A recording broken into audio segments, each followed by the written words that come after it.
Voilà, mesdames, mesdemoiselles, messieurs, encore une fois, bonjour. Bienvenue donc à cette énième émission du Jacques Roger Show. Nous allons donc engager un débat assez intéressant, assez fécond. On parlera donc de la Côte d'Ivoire, éducation, identité, justice internationale, un État en crise. Oui, la question mérite d'être posée, surtout au vu de ce que nous sommes actuellement en train donc de voir dans notre pays, la Côte d'Ivoire. Alors, quand vous parlez d'éducation, on vous présente donc des infrastructures. On vous présente des routes bitumées. On vous présente des stades. Mais en réalité, est-ce qu'on se préoccupe réellement de l'avenir de la Côte d'Ivoire? Bonsoir à toutes et bonsoir à tous. Bienvenue sur le Jacques Roger Show, sur aussi Afrique 2050 Radio. Ce soir, nous avons donc trois faits, trois réalités, mais une seule question centrale.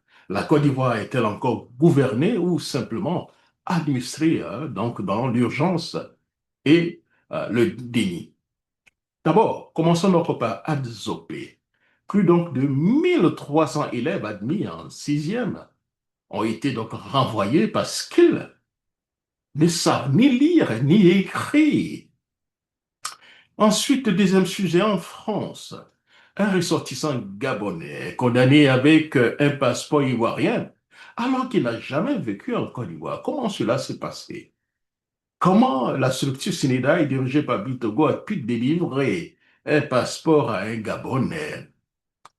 Et pendant ce temps, donc, la CPI répond donc à la demande de M. Laurent Gbagbo pour enquêter sur la rébellion de 2002 et la crise post-électorale de 2010.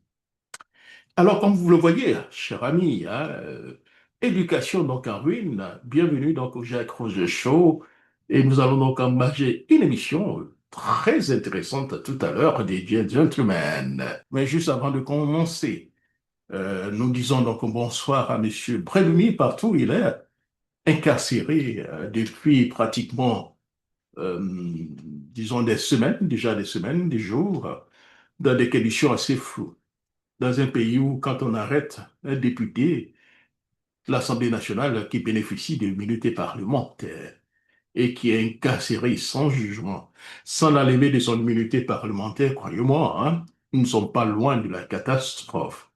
Oui, c'est bien ce qui est en train de se passer. Bienvenue donc à cette émission donc, du Jacques Roger Show. La Côte d'Ivoire, on parlera beaucoup plus, cher ami, hein, donc de éducation nationale et identité, justice internationale. Un État en crise. Est-ce qu'on peut dire que la Côte d'Ivoire est aujourd'hui un État en crise? Alors, quand vous parlez de ça, on vous brandit des infrastructures. On vous brandit donc le goudron, comme on le dit en Côte d'Ivoire. On vous brandit quelques réalisations. Oui, tout ça c'est bien. Everything's very good. Et la population? Et la jeunesse et l'avenir donc de la Côte d'Ivoire, qu'est-ce qu'on en fait? On a l'impression que tout est fait aujourd'hui hein, pour le très court terme, pour le flafla, pour le matu vu. Mais demain, non, on ne pense pas trop à ça. Et donc, bienvenue donc à cette énième édition donc du Jacques Roger Show. Hein. Bonsoir donc à toutes, bonsoir à tous, bienvenue sur le Jacques Roger Show sur Afrique 2050 Radio. Donc tout à l'heure, bienvenue donc à cette énième édition donc du Jacques Roger Show. On aura donc la possibilité donc de parler donc de trois sujets aujourd'hui, hein, trois sujets d'actualité, hein, des sujets qui font déjà couler beaucoup d'encre de salive sur les réseaux sociaux. Alors, donnez-nous 3 secondes pour démarrer donc cette émission. Voilà, ce soir, donc nous avons trois faits, trois réalités, mais donc une seule question centrale. La Côte d'Ivoire est-elle encore gouvernée ou simplement administrée dans l'urgence et dans le déni? Nous commençons d'abord, on va commencer d'abord par Azopé, où on nous parle de près de 1300 élèves admis en sixième ont été donc renvoyés parce qu'ils ne savent ni lire ni écrire. Yeah, c'est aussi la Côte d'Ivoire. Ils savent ni lire ni écrire. Et c'est ceux-là qui participent donc au débat sur les réseaux sociaux. Vous comprenez pourquoi nous avons beaucoup de difficultés parfois pour faire passer le message. Parce que nous avons beaucoup d'analphabètes, beaucoup d'incultes, malheureusement, qui participent au débat. Et le deuxième sujet que nous allons donc parler, c'est un sujet que on évite d'en parler parce qu'on ne veut pas du tout frustrer. En France, déjà, un ressortissant donc gabonais est condamné avec un passeport ivoirien alors qu'il n'a jamais vécu en Côte d'Ivoire. Qu'est-ce qui s'est passé, membre? Qu'est-ce qui s'est passé?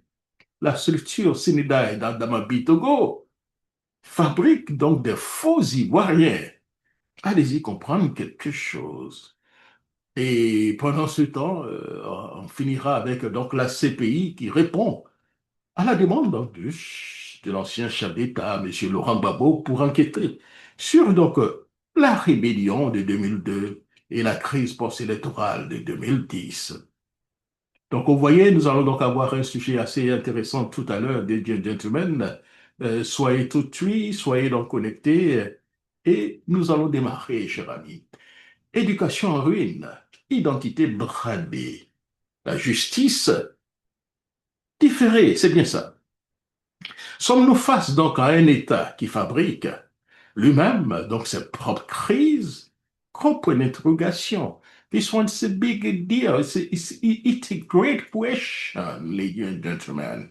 Alors, on va ouvrir donc cette émission en parlant, on peut parler donc d'échecs programmés au niveau donc, de l'éducation nationale. C'est bien ça, les jeunes gentlemen. On démarre avec près donc, de 1300 donc, enfants, ça c'est à Zopé. Hein. Donc si on essaie donc de quitter Azopé pour aller dans toutes les villes, vous voyez que si on multiplie déjà ce chiffre-là par 100 déjà, vous voyez que nous avoisinons pratiquement les 100 et quelques mille. Donc seulement à Zopé, c'est près de 1300 élèves en sixième à Azopé hein, ont été donc envoyés parce qu'ils ne savent ni lire ni écrire. Oui, ils sont allés à l'école. Ils sont allés certainement derrière l'école, comme le dirait certainement l'autre. Ce n'est pas donc un fait divers, hein. C'est donc un aveu d'échec national. Comprenez? La question que nous posons donc pour le débat, pour un débat, peut-on encore parler hein, donc d'un cas isolé ou donc de la norme silencieuse? Comment un élève peut-il franchir le CM2, passer donc l'entrée en sixième, sans maîtriser donc la lecture? Vous comprenez? Qui porte donc la responsabilité ici? Les enseignants, les parents, ou donc le système éducatif délibérément affaibli? Depuis, on ne peut pas certainement accuser le régime de M. Ouattara. Tout a pratiquement commencé sous la refondation de M. Laurent Gbagbo. Bien au-delà, ça va un tout petit peu commencer. Mais au niveau de la refondation de M. Laurent Gbagbo, nous avons critiqué.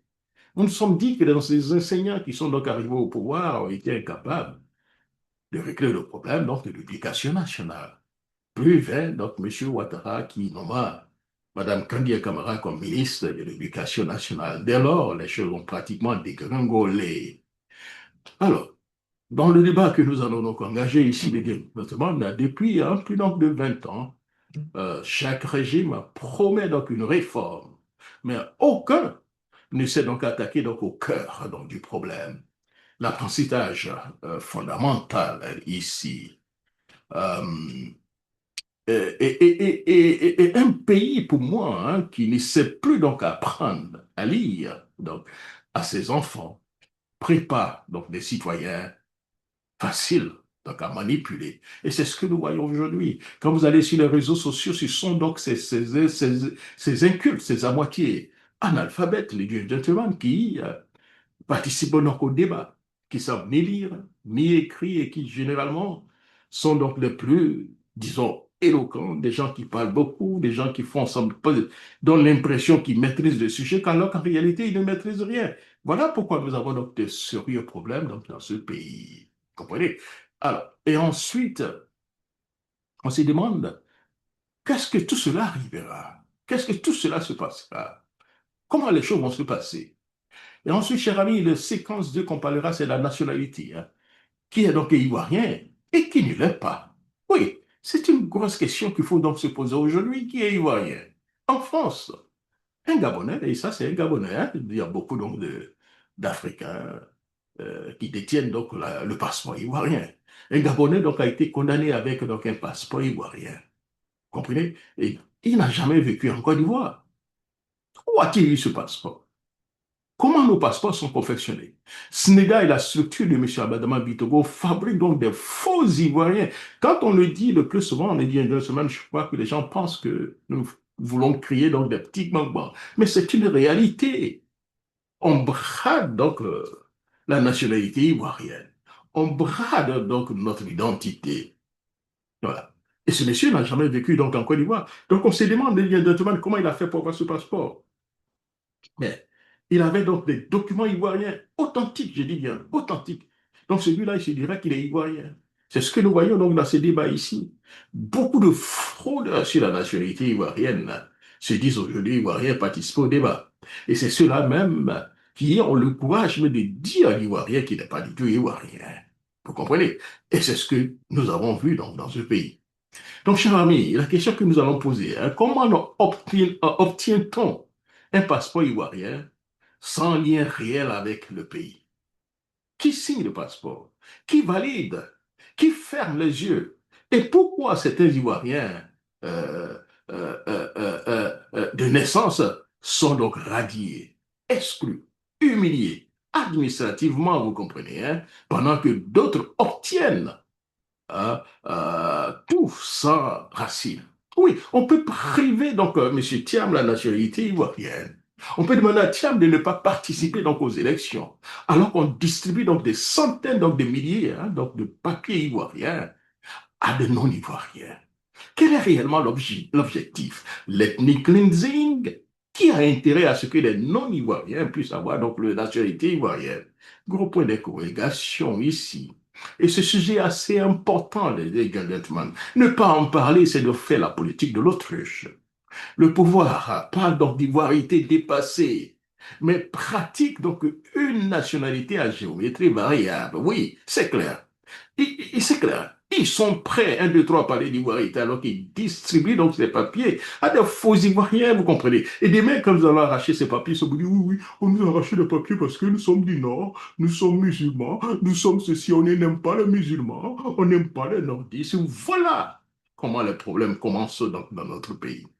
Quand l'identité donc devient un produit donc administratif, la nation donc devient donc un marché. Oui, c'est clair, c'est un marché. C'est le grand marché donc d'Abobo, ou bien le grand marché donc d'Adjamé, ou bien de Trècheville, les gentlemen. Oui. Et ensuite, cher ami, on va gagner donc la troisième séquence donc de notre sujet. La vérité a-t-elle donc enfin va parler? Pourquoi maintenant? Pourquoi avoir attendu aussi longtemps? Oui, tout ce qu'on fait dans ce pays-là, c'est politique. On ne pense pas aux Ivoiriens. Oui, Laurent Gbagbo demande donc à la CPI. Alors, il a été acquitté, hein, ça fait pratiquement 5 ans, 5 ou 6 ans. Maintenant, Laurent Gbagbo demande à la CPI d'enquêter sur la rébellion donc, de 2002 et donc la crise 2010. Oui, la CPI répond, cher ami. Mais, mais la question, pourquoi ces enquêtes n'ont jamais été donc menées sérieusement? Qui a intérêt à ne pas savoir la vérité? Qui a intérêt à ce que les Ivoiriens ne savent pas ce qui se parlait, ce qui s'est passé? Peut-on parler donc de réconciliation, cher ami, sans vérité? C'est la question que nous nous posons. La Côte d'Ivoire est-elle prête donc à entendre toutes les vérités, même si elles dérangent? Oui, this is a great question. Someone has to ask. Et si la CPI enquête réellement sur 2002, sur 2002, alors la question n'est plus qui a gagné donc 2010, mais qui a donc installé donc la violence comme mode d'accès donc au pouvoir. Oui, that's the big question. C'est une grande question, cher ami, parce que je pense, la paix sans justice n'est pas la paix. C'est donc, j'allais dire, une trêve sous tension. C'est clair, les gentlemen. Alors, dans un quatrième partie, ce que nous pouvons donc dire, hein, les gentlemen ici, hein, dans la situation ivoirienne, hein, et la situation ivoirienne, un système éducatif donc affaibli, pour moi, produit donc une jeunesse vulnérable, une identité nationale bradée, affaiblit l'État, Une justice déférée hein, entretient donc aussi d'impunité, cher ami. Comme vous voyez, donc ces trois crises se nourrissent entre elles. Oui, la question centrale que nous devons nous poser aujourd'hui à ceux qui nous suivent, peut-on donc construire une démocratie solide avec donc des citoyens mal formés, mal éduqués, une nationalité floue et une mémoire donc falsifiée? Oui, posons-nous cette question. Si nous avons ces sérieux problèmes ici, yeah, that's really a great question someone has to ask, ladies and gentlemen. Oui, alors démarrez dans cette émission, vous comprenez, hein, chers auditeurs qui vont suivre, hein, c'est clair. Azopé, hein, Azopé était donc une exception donc à la règle. Oui, vous qui nous suivez au moins dans les quatre coins, parlez-nous donc de vos régions. Voilà, voilà. Vous avez donc déjà rencontré donc des difficultés pour obtenir donc des papiers ivoiriens. Oui, posons-nous ces questions. Pourquoi? Faut-il donc rouvrir donc tout, j'allais dire, les dossiers donc de la crise ivoirienne? Ça, c'est une question aussi qu'il faut se poser. Alors, cher, nous sommes dans une situation où il faut donc créer donc des conditions. Nous devons donc comprendre ce qui s'est déjà passé. Hein. On ne lit jamais la page et on nous demande donc de la tourner. Voilà un peu donc le malheureusement donc des problèmes que nous avons, cher ami, hein, et ne pas en parler, les gentlemen, c'est donc mettre la Côte d'Ivoire dans la situation dans laquelle nous vivons aujourd'hui, une situation donc d'incertitude. Comment vous pouvez comprendre que dans un pays aujourd'hui, celui qui distribue donc les papiers, hein, les fait de confection des papiers ivoiriens, M. Damas Bitogo, la structure Snedai, aujourd'hui fabrique donc des faux ivoiriens. On distribue donc des papiers, le passeport ivoirien à des nationaux des autres pays qui n'ont jamais vécu en Côte d'Ivoire. S'ils avaient vécu en Côte d'Ivoire, on pouvait à la limite se dire, bon, d'accord, il était en Côte d'Ivoire, il a réussi à faire son petit coup de chat pour aller en Europe. Mais oui, mais ce monsieur vit en Europe. Il n'est jamais venu en Côte d'Ivoire. Comment a-t-il eu donc le passeport ivoirien? Parlons un peu du cheminement. Comment on conçoit donc ce passeport ivoirien? This is a question. This is a great question someone attracts. Yeah. Yeah. Cher ami. Alors, pour finir, cher ami, hein, la Côte d'Ivoire n'est pas donc pauvre. Ça, nous le savons. Elle est mal orientée. Oui, il faut le dire. Un pays donc qui refuse donc d'enseigner, hein, qui trafique l'identité et qui fuit donc la vérité, prépare, cher ami, hein, ses propres lendemains difficiles. Le débat est ouvert. La parole est donc au peuple, gentlemen. C'est donc le Jacques Roger Chaud, cher ami. Hein? Et il faut parler donc de ce sujet. Il faut parler, parler, parler. Chacun doit dire donc sa part donc de vérité. It's a big deal. Si on ne parle, chacun ne dit pas sa part de vérité ici, nous n'aurons plus donc de pays.